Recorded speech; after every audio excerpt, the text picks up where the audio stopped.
Hello everyone, I welcome you all to Statup Academy, your online gateway to get success in ISS exam. This academy is exclusively for ISS only.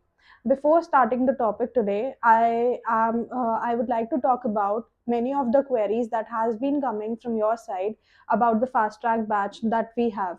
The fast track batch is based on the revision of the topics on a fast basis, and for that we need your clarification on all the topics. The basic concepts won't be discussed, we'll do because we have to cover it fast for 6 months, in within the 6 months, so we have to know the basics of all the subjects, and we won't be discussing that in the fast track batch. If you are starting your preparation without knowing the basics of what is ISS and all the basic topics, and you're not clear with your topics, then I wouldn't recommend you to join that batch. Before inquire, before inquire, keep, Before inquiring for the fast track batch, you must know the basics. Then only you can join the batch. Otherwise, that isn't for you. And starting with today's concept, we have done autoregressive series and we have done moving average models. In today's lecture, we'll discuss one topic about how autoregressive and moving average are opposites of each other. We have discussed in the previous lecture the condition of stationarity and the condition of invertibility are opposite to that of each other in autoregressive series and moving average series. In today's lecture, we'll do one derivation of how autoregressive series of order 1 is the it can be converted to moving average series of order infinite, and or vice versa, we can convert a moving average series of order 1 can be converted to autoregressive series of order infinite. I'm discussing one, the second one you will do for your own, and let us begin. So autoregressive series of order 1 can be reduced to moving average series of order infinity. So if I say autoregressive series of order 1, I can write this as xt is equals to phi x t minus 1 plus wt, where we know wt is nothing but white noise with zero mean and sigma square variance. Now, if we consider this, we can take phi instead of xt minus 1. If I put xt minus 1 in this variable, then we'll get phi x t minus 2 plus w t minus 1. This can be written as phi square x t minus 2 plus phi w t minus 1, there was wt also, plus wt. Now here xt minus 2 can be written as phi square x t minus 3, sorry, phi square phi x t minus 3 plus w t minus 2 plus phi w t minus 1 plus wt. This can be, if I open the bracket, I'll get phi cube x t minus 3 plus phi square w t minus 2 plus phi w t minus 1 plus wt. And moving like this, we'll get xt equal to phi t phi t x t minus t, that would be 0. So x 0 plus phi, we'll take summation. Summation j goes from 0 to t minus 1, phi raised to the power j, and w t minus j. So this would be our xt series if we continue doing that up till time t. So here, as t reaches to infinity, we know that phi t x naught is equals to 0. So we will get xt is equals to summation j goes from 0 to t goes to infinity. So t minus 1 also is infinity minus 1, infinity only, and phi j w t minus j. And whenever we see this, we can say that this is nothing but moving average of order infinite, since it depends only on the values of the white noise and the previous white noises up till the order infinity. So it is moving average of order j or infinite, and hence proved. And conversely, you can prove moving average of order 1 can be converted to autoregressive model of order infinite. That is your homework. Your homework would be moving average of order 1 can be converted to autoregressive of order infinite. This would be our homework. So done with this, now we'll start a new model, which is ARMA, Auto-Regressive Moving Average Model.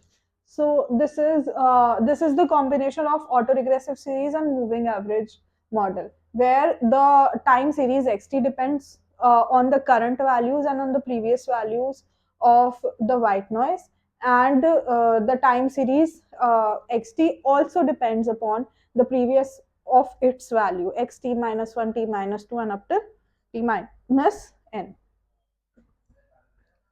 So we are starting with the new topic, auto regressive moving average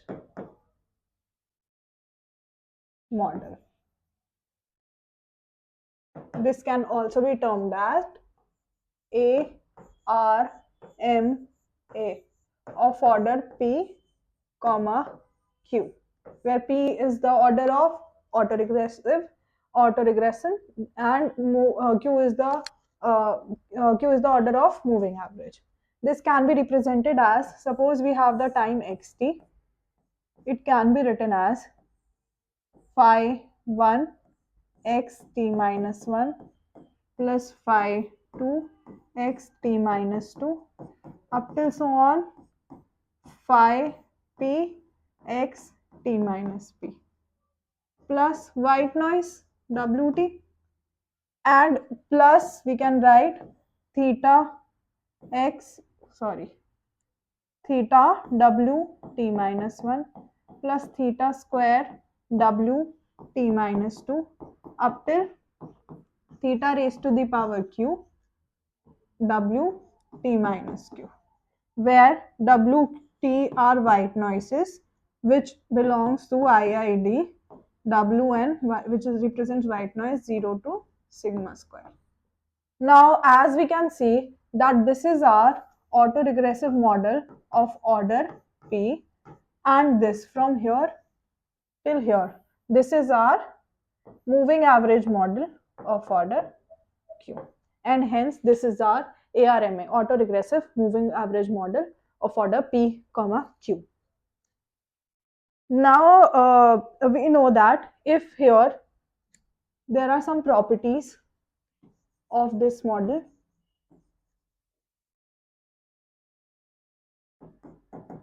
first property is if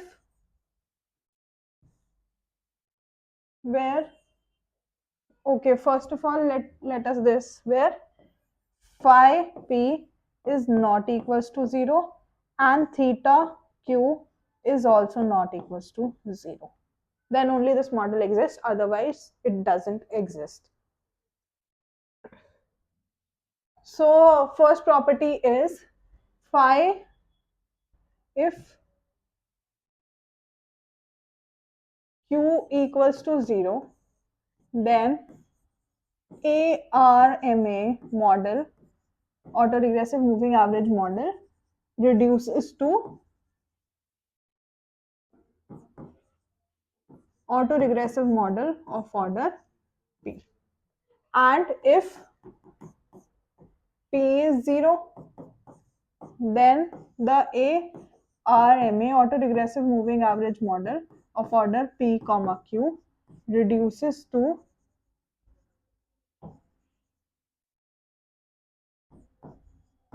autoregressive, sorry, reduces to moving average of order Q. These are the two basic functions. And if we take this, if we take the third property, if I take all the x values which is given here, all the AR model values under LHS, then what will be the point?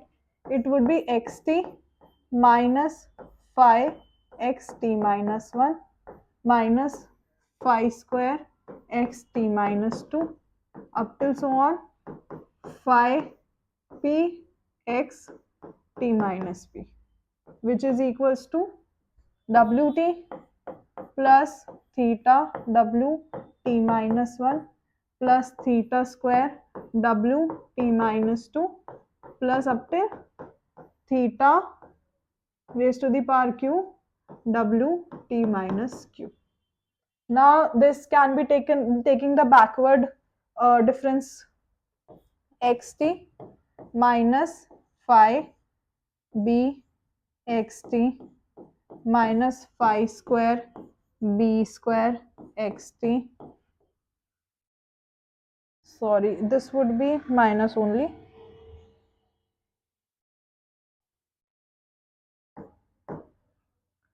so minus up till minus phi p bp xt is equals to, sorry, okay, is equals to only wt plus theta b wt plus theta square b square wt up till theta raised to the power q b raised to the power q wt. If we take them, then we'll get xt phi b of xt is equals to theta b of wt. So here the condition for invertibility.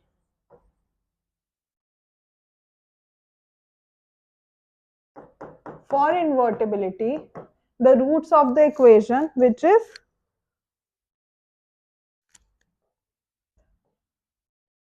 roots of theta b equals to 0, should lie outside the unit circle. And for stationarity,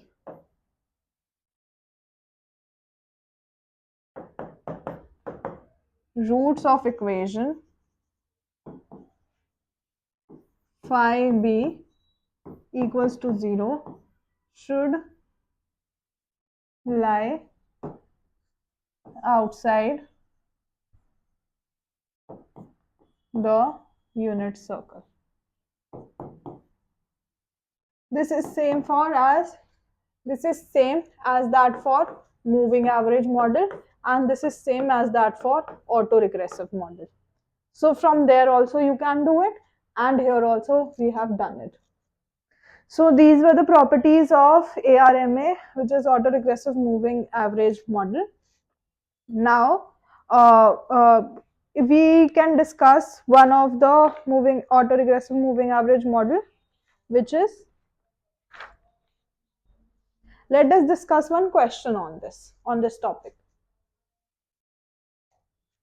The question says that for autoregression moving average of order 1, 1, where P and Q is 1, and the model is given as xt alpha xt minus 1 plus beta wt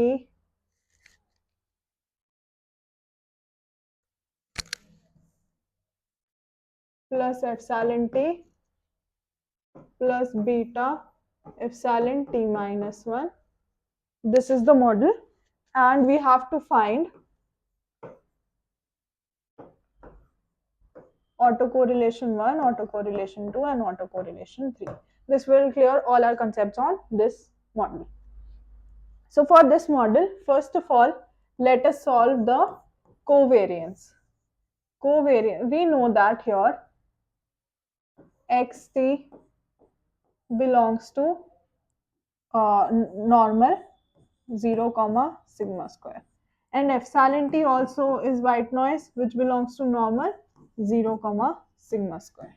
Okay, so now first of all we'll calculate the covariance between xt and epsilon t. So it would be, instead of xt I can write this covariance of alpha x t minus 1 plus epsilon t plus beta epsilon t minus 1 to beta t, sorry, in and epsilon t. So we know that the property of covariance is the covariance between alpha x t minus 1 and epsilon t would be 0. Epsilon t and epsilon t would be something, and epsilon t minus 1 and epsilon t would be 0. So taking that, it would be covariance between epsilon t and epsilon t. This can be written as variance of epsilon t and epsilon t, which would be nothing but sigma square. Okay, let us keep this as equation number 1. Now we need to find covariance between x t minus 1 and epsilon t minus 1. Xt and epsilon t minus 1. So we can write a covariance of xt as alpha x t minus 1 plus alpha t epsilon t plus beta epsilon t minus 1 into epsilon t minus 1. Here the covariance between xt minus 1 and alpha t minus 1 would be something, so it would be alpha covariance between xt minus 1 and epsilon t minus 1.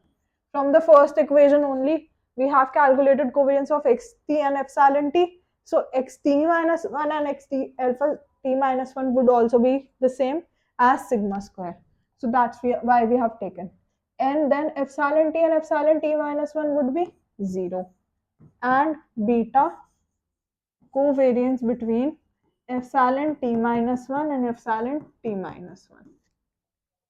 Then we'll take this would be nothing but sigma square only from the first equation from 1, and this would be 0. I'm not writing this. This would be beta into covariance of epsilon 1 into epsilon 1. So I can write it as sigma square. So this would be nothing but alpha plus beta into sigma square, which is the covariance between xt and epsilon t minus 1. Let this keep as equation number 2. Okay. Now, if we have to find out the autocovariance function of lag 0, it would be nothing but covariance between xt and xt minus h is 0, so xt only, which would be nothing but, solve it for covariance only. Covariance for xt can be written as alpha xt minus 1 plus epsilon t plus beta epsilon t minus 1 into xt. Your covariance term would be added to all of them. So it would be covariance between alpha xt minus 1 into x and xt plus covariance between epsilon t 2xt and covariance between beta comes outside, covariance between epsilon t minus 1 and xt.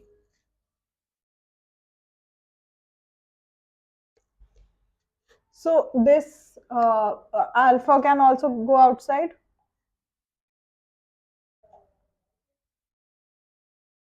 This can be written as, this covariance between xt minus 1 and xt can be written as the autocorrelation function with lag value 1, and covariance between epsilon t and xt we have calculated it is nothing but sigma square, and beta covariance between epsilon t minus 1 and xt is nothing but sigma square alpha plus beta into beta also.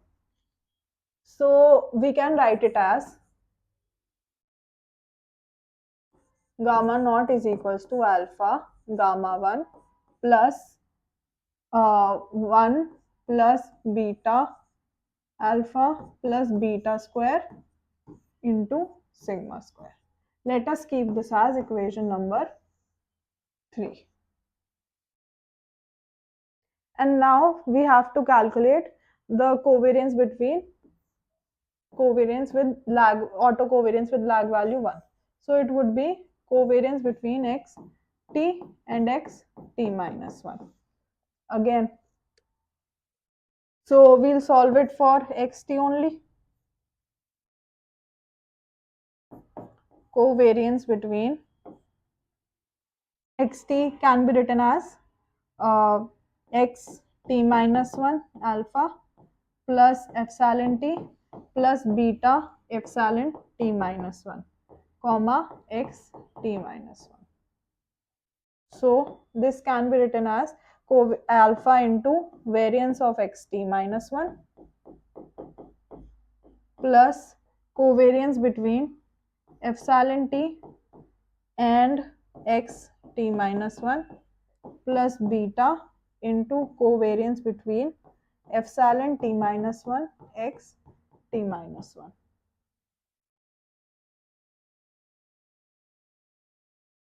Now covariance between epsilon t and x t minus 1 is 0.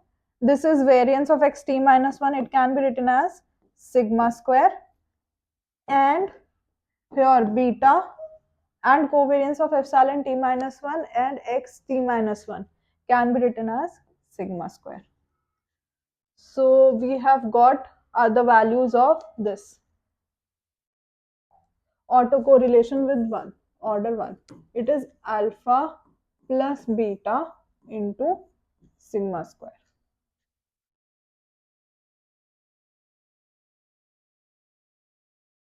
Or instead of writing it directly, we can just put alpha gamma naught plus beta sigma square, because the variance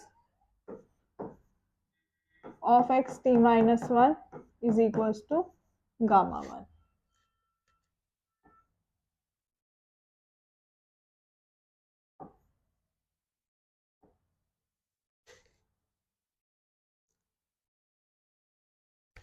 Is gamma naught.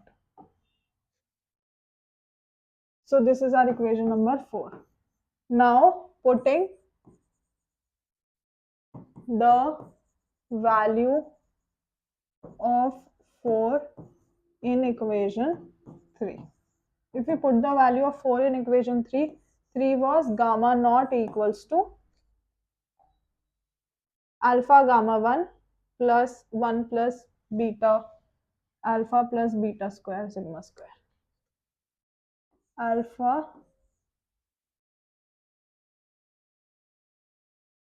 gamma 1.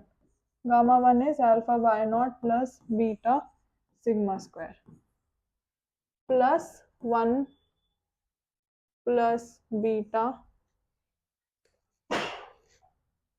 alpha plus beta square into sigma square. Now if we multiply it and take it on left hand side, this would be 1 minus alpha square into gamma naught equals to alpha beta plus 1 plus beta alpha plus beta square into sigma square. Now these are 2 alpha beta, so instead of writing them 2 times, I can write this as 2 alpha beta, and hence this autocorrelation of lag 1 minus alpha can be written as 1 minus 2 alpha beta plus beta square upon 1 minus alpha square into sigma square. And if we keep the value of gamma naught in equation number 4, then we'll get the value of gamma 1. So gamma 1 is alpha into 1 plus 2 alpha beta plus beta square upon 1 minus alpha square plus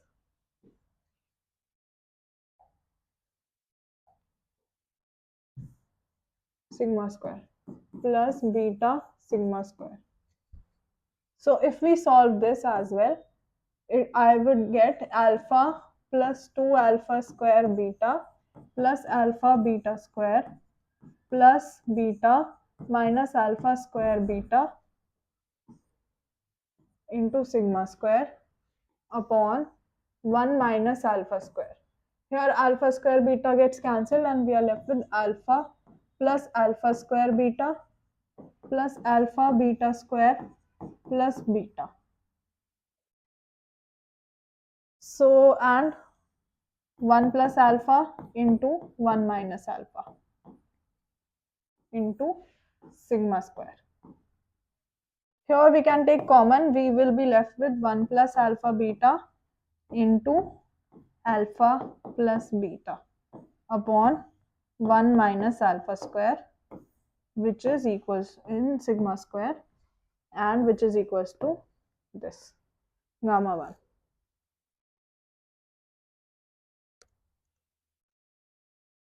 And hence we can find the values of rho 1 and rho 1 and rho 2. So rho 1 would be gamma 1 upon gamma naught. Gamma 1 is calculated as 1 plus alpha into alpha plus beta, 1 plus alpha beta upon 1 minus alpha square, and gamma naught is into sigma square, and gamma naught is calculated as 1 plus 2 alpha beta plus beta square upon 1 minus alpha square into sigma square. This and this gets cancelled, this and this gets cancelled, and the value of rho 1 we get is 1 plus alpha beta into alpha plus beta upon 1 plus 2 alpha beta plus beta square. And similarly, if we have calculated for gamma 1, we can calculate it for gamma k. So gamma k would be nothing but, as we all know, gamma k is covariance between xt minus k, xt, or we can put xt minus k in the xt and xt minus k. If we take it, it will be xt would be epsilon alpha xt minus 1 plus epsilon t plus beta epsilon t minus 1 x t minus k. And if we solve this, we will be getting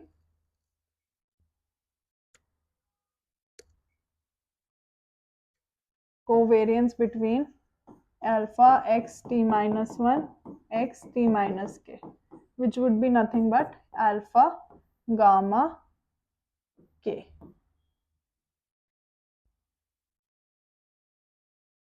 K minus 1. And alpha gamma k minus 1 can be written as alpha into alpha gamma k minus 2. And further, it can be written as alpha raised to the power k gamma k minus k, which is gamma naught. So hence this is the value of gamma k. Now we can find the values of gamma 2, gamma 3. If we have to find the values of gamma 2, then it can be alpha to gamma naught. Gamma naught we have found out earlier, and this is the version of our our gamma 2. And for rho 2, we can write it as gamma 2 upon gamma naught. So gamma naught, again we know this would be alpha square. And hence we can find for gamma 3, gamma 4, and rho 3, rho 4 up till rho k. So this was all that we had to do today. I hope that autoregressive moving average model is clear with all of you. And if not, then you can ask in the comment section or on our WhatsApp channel. If you are still facing any doubts, you can freely ask to us. We are always available for you. And I hope that you have been simultaneously revising, and whatever I'm telling you to do as homework, those are also important, so as to not waste any time that is given for your homework. So do them also very nicely, and keep on working hard for your ISS exam. There is hardly any time left, and keep on doing it rightly. All the best. Thank you.